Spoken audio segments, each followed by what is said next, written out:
Hi everyone. So I just finished Killswitch by Penelope Douglas, and I am glad I read this book, okay?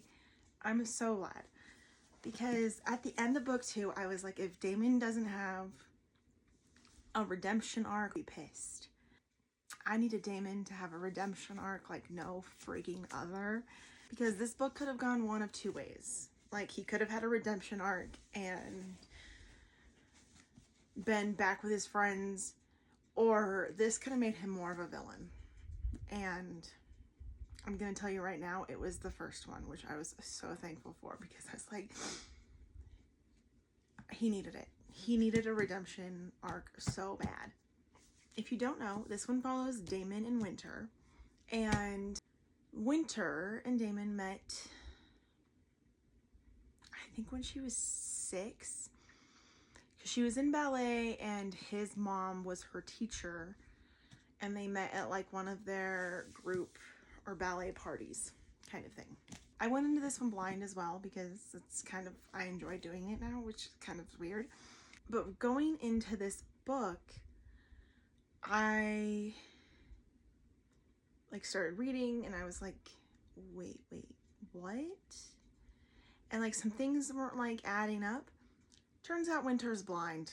It happened the night of that party when she was 6 years old. She and Damon were playing and they were up in his treehouse, and her dad came up into the treehouse and scared the crap out of him, and they backed up and Winter fell off the side of it. And Damon tried to pull her up, but he was 8 years old at the time and a child and couldn't do it. So she fell. And she hit her head twice on the way down and it caused brain damage. So she no longer could see after that, which is really sad. So after that, she spent like a long time in a school for just blind kids, which her dad preferred because her dad now sees her as like a liability and doesn't want her around. She came back to high school. I don't know which year it was. I just know she was in high school and Damon was still in high school. And that kind of starts Damon's fascination with her again. She's scared shitless of him and she will not go around him unless it's like absolutely necessary. Because she blames him for what happened to her, even though like she was 6 years old and doesn't really remember the whole story of what happened. She blames him. So in order for Damon to be around her, he like completely changes who he is. Like he just pretends to be somebody else. And the fact that like if he wants to see her, he'll not smoke cigarettes, he'll shower, he'll like put on this like new outfit so she can't smell the cigarettes that he's been smoking for a long time.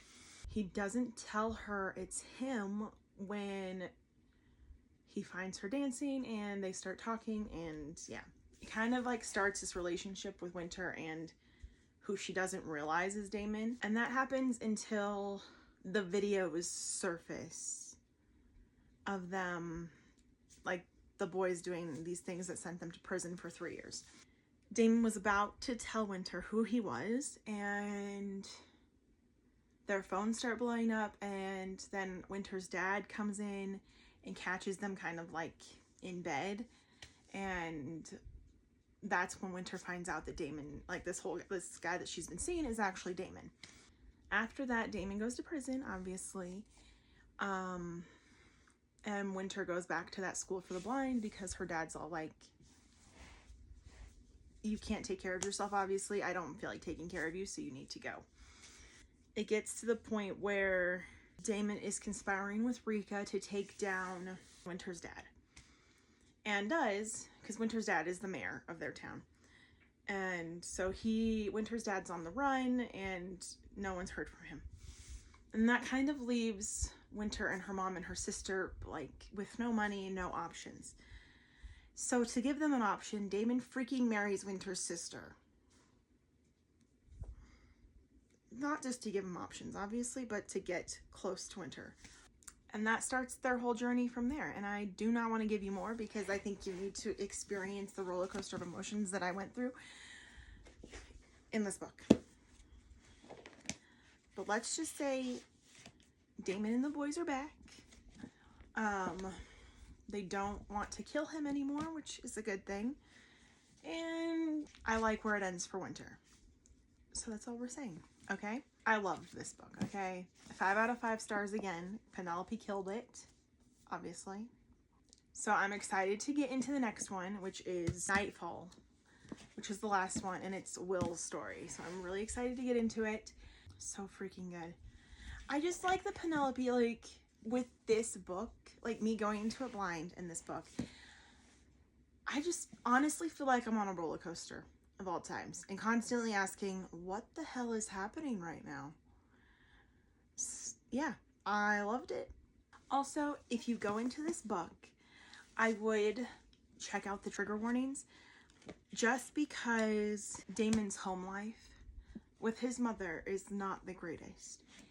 And she does some things to him that a parent should never do that to their kids.